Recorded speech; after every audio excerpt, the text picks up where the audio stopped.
पिछले काफ़ी वक्त से मैं मेरे रनिंग का एक्सपीरियंस आपके साथ शेयर कर रहा हूँ और मेनली उसमें मैं शूज़ की वीडियोस और उसका एक्सपीरियंस आपके साथ शेयर कर रहा हूँ। और अब तक मैंने एब्रॉस का वाइज़र ये 1000 रुपीज़ में कुछ बेस्ट पीक में से एक है। रेड टेप फ्लो प्लस, इसके 700 किलोमीटर का मैंने आपके साथ एक्सपीरियंस शेयर किया हुआ है और इसको कोई 700 किलोमीटर से ज़्यादा स्ट्रेच मत करना। एशियन का कार्बन 08 मैंने मंगाया था, लेकिन वो मैं किसी को रेकमेंड नहीं करूँगा बिकॉज वो मुझे अप टू द मार्क नहीं लगा।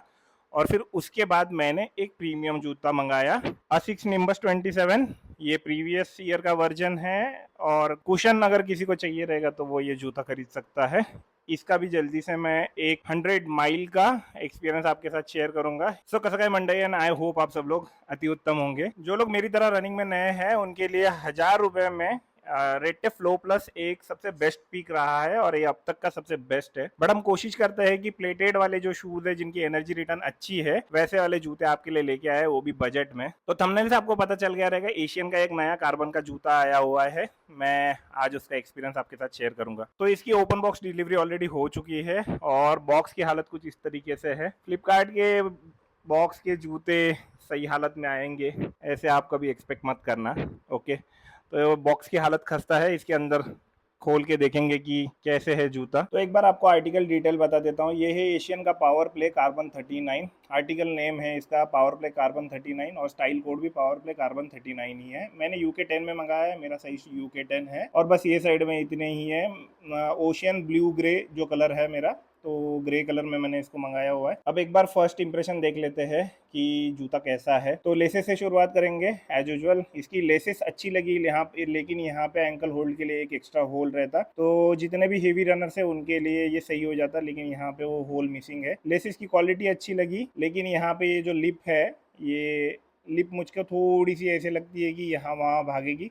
वैसे वहाँ यहाँ पे लिप को होल्ड करने के लिए होल्ड दिया हुआ है, लेकिन ये जो है ये साइज और इसका जो स्टडीनेस है वो थोड़ा सा मुझको डाउटफुल लगता है। अगर इनर सोल की बात करें तो इसके अंदर मेमोरी फोम है, जो कि अच्छी बात है। आपको मिड सोल से भी कुशन मिले और अंदर की तरफ से भी कुशन मिले तो आपको दौड़ने में थोड़ा सा राहत मिलती है। तो उस हिसाब से अगर मेमोरी फोम अंदर रहेगा जूते के तो इसकी प्लस पॉइंट ही है वो। और अगर मैं इसको हाथ से दबा के देखूँ तो इसकी मेमोरी फोम की जो क्वालिटी है वो भी अच्छी खासी है। फ्लो प्लस में ये चीज़ मिसिंग लगती है मुझको कि इसके अंदर वो मेमोरी फोम नहीं होने की वजह से जो शॉक्स आते हैं वो डायरेक्टली आपके पैर के ऊपर आते हैं। मिड सोल इसका ईवा का है जितना मैंने टेक्निकल स्पेसिफिकेशन पढ़ा था। और अगर मैं इसको उंगली से दबा के देखूँ तो ये थोड़ा सा मुझको ऐसे प्लास्टिक ही लगता है। तो जैसे अपने फ्लो प्लस में या वाइजर में जितना इजीली सोल दबता है उतना इजीली नहीं ये दबेगा। और सब जगह पे मतलब आगे पीछे कहीं पे भी मैं इसको प्रेस करने की कोशिश करूँ मुझे बहुत ज़्यादा ताकत लगाने की पड़ती है। तो आप जब रन करोगे तो स्टेबिलिटी के लिए आपको ये चीज़ अच्छी लगेगी, लेकिन अगर आप कुशन ढूंढ रहे हो तो कुशन के टाइम पे ये आपको थोड़ा सा ऐसे हार्ड लग सकता है दौड़ने के टाइम पे। लेकिन स्टेबिलिटी के हिसाब से ये चीज़ मुझे बहुत अच्छी लगती है। मैंने वाइजर में बहुत स्ट्रगल किया था स्टेबिलिटी के लिए, तो स्टेबिलिटी के हिसाब से अगर आप ये जूता देख रहे हो तो इसका मिड सोल अच्छा है। इसका जो अपर सोल है, ये जो ऊपर का मटेरियल है वो अच्छा खासा मोटा है, तो ये ब्रीदेबल नहीं है। और विंटर्स में ये अच्छा खासा परफॉर्म करेगा, लेकिन अभी समर के टाइम पे ये थोड़ा सा मुझको डाउटफुल लगता है कि आपको इसमें बहुत ज़्यादा गर्मी होगी, क्योंकि मैं अंदर की तरफ से अगर इसको देखूं तो इसको मैं फील कर सकता हूँ। इसके इनर साइड में भी एक अच्छा खासा लेयर है और आउटर लेयर तो इसका अच्छा खासा मेश मटेरियल है। अभी ऑलरेडी मैं निम्बस के साथ स्ट्रगल कर रहा हूँ, निम्बस इतना अच्छा जूता होने के बावजूद भी। तो अपर मेश इसका समर के लिए नहीं बना हुआ है, तो अगर आप समर में दौड़ने के लिए देख रहे हो तो ये जूता आपको, अगर आप हेवी रनर हो तो डेफिनेटली आपको एक हीट क्रिएट करेगा। तो अपर सोल एक्सपेक्टेड था कि थोड़ा सा ब्रीदेबल रहे, लेकिन नहीं, ये बहुत अच्छा खासा मोटा है। बट अगर आप इसको रेगुलर यूज़ के लिए या वॉकिंग के लिए या फिर 2 या 5 किलोमीटर रनिंग के लिए लोगे तो ऐसी कोई दिक्कत नहीं आनी चाहिए। लेकिन लॉन्ग रन के लिए ये थोड़ा सा मुझे ऐसे लगता है कि आपको ज़्यादा परेशान करेगा। जैसे मैं 8 किलोमीटर या 10 किलोमीटर कोशिश करता हूँ तो उसमें थोड़ा सा ये परेशान करेगा। इसके पीछे की तरफ जो आपकी हिल है, अगर आप कंपेयर करोगे इससे तो इसमें कुछ भी सपोर्ट नहीं है, बट आप इसमें देखोगे तो आपको अच्छा खासा सपोर्ट है।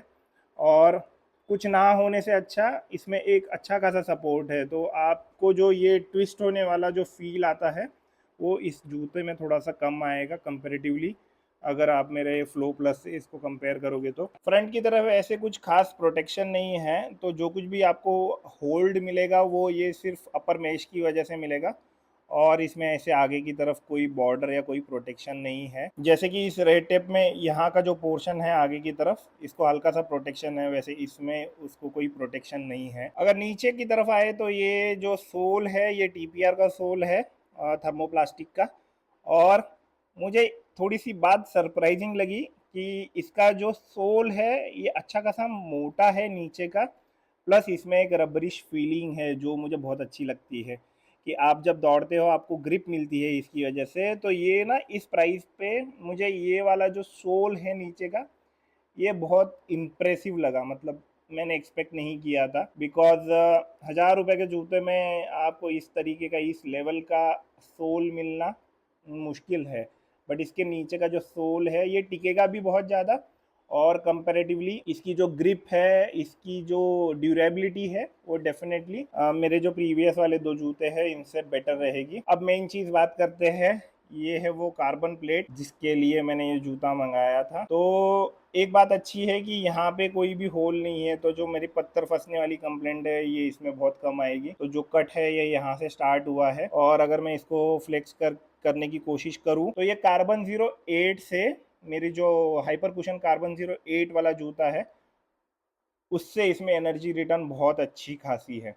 मतलब ये इजीली मुड़ता नहीं है, और मुड़ता है तो भी वो आगे की तरफ मुड़ता है। तो इसकी जो प्लेट की स्ट्रेंथ है वो अच्छी खासी है, इसका जो एनर्जी रिटर्न रहेगा वो अच्छा खासा रहेगा। तो अगर कोई देख रहा है 1000 रुपये के आसपास जिसको एनर्जी रिटर्न अच्छी चाहिए, तो वो डेफिनेटली ये जूता इस प्लेट के लिए ले सकता है। स्टेबिलिटी भी इसके सोल की वजह से इसकी अच्छी खासी रहेगी। जो पीछे की स्टैक हाइट है वो अराउंड अराउंड 34 से 36 के आसपास होनी चाहिए, और आगे का जो ड्रॉप है वो 8 mm के आसपास होना चाहिए मैक्स टू मैक्स। अगर ज़्यादा अग्रेसिवली इसको कैलकुलेट करेंगे तो 10 mm के आसपास होना चाहिए। तो इसके सोल से मुझको, मिड सोल से कोई दिक्कत नहीं है, बॉटम का सोल तो बहुत ज़्यादा इंप्रेसिव है इसका। तो क्या आपको ये जूता लेना चाहिए? तो हाँ, आपको ये जूता लेना चाहिए। 1100 रुपये के आसपास अगर आपको ये जूता मिलता है तो आपको ये जूता लेना चाहिए। एंट्री लेवल पे अभी भी फ्लो प्लस जो है वो 1000 रुपये के आसपास सबसे बेस्ट डील लगती है मुझको। जो लोग लाइट रनर है वो तो बिंदास वो ले सकते हैं, जो हेवी रनर है वो उसका जो अपग्रेडेड वर्जन लीजिए। और एशियन का ये वाला जो जूता है जो कार्बन 39 है वो आप ले सकते हो अगर आपका 1000 रुपये के आसपास बजट है, और आपको एक ड्यूरेबल जूता चाहिए। लेकिन मई मंथ के लिए ये नहीं बना हुआ है इसकी अपर मेश की वजह से। और आपको ध्यान रखना है कि इसमें एंकल लॉक के लिए एक एक्स्ट्रा होल नहीं है, तो ये चीज़ यहाँ पे मिसिंग है। तो जो लाइट रनर है वो इसको डेफिनेटली परचेस कर सकते हैं, आपको ज़रा भी निराशा नहीं होगी इसको लेने के बाद। बट जो हेवी रनर है जिनको कुशन चाहिए, इसमें थोड़ा सा मुझको वो कुशन मिसिंग लगता है। कल जब ये जूता आया था मैंने इसको पहन के देखा, और इसका जो आगे का जो स्पेस है वो अच्छा खासा है। कार्बन 08 में मुझको ऐसे लगा था कि वो एकदम ज़्यादा ओवर टाइट है।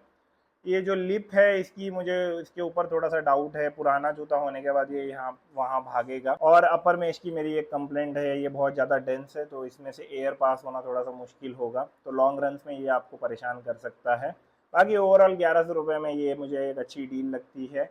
अभी भी आप अगर एक प्लेटेड जूता ढूंढ रहे हो और आपको एक अच्छा प्लेटेड जूता चाहिए तो आप इस जूते की तरफ देख सकते हो, कार्बन 39 एशियन की तरफ से। फाइनली इसकी एक बार वेट टेस्ट कर लेते हैं, देखते हैं कि ये कितना हेवी है।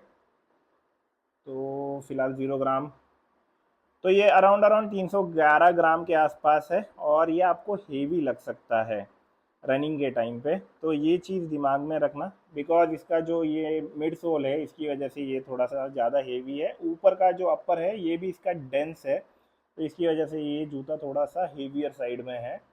अभी फ़िलहाल ये वाले महीने में मेरी थोड़ी सी रनिंग कम हो गई है, मैं ट्रैवल भी कर रहा था, और ऑल दो हीट की वजह से मैं ज़्यादा दौड़ नहीं पा रहा हूँ। हीट मुझको बहुत ज़्यादा परेशान कर रही है, मेरा वेट भी ज़्यादा है इसकी वजह से, तो वीडियो थोड़ी सी स्लो हो गई है। बट कोशिश करेंगे हम आपको अच्छे अच्छे प्रोडक्ट देने की और उसका एक्सपीरियंस शेयर करने की।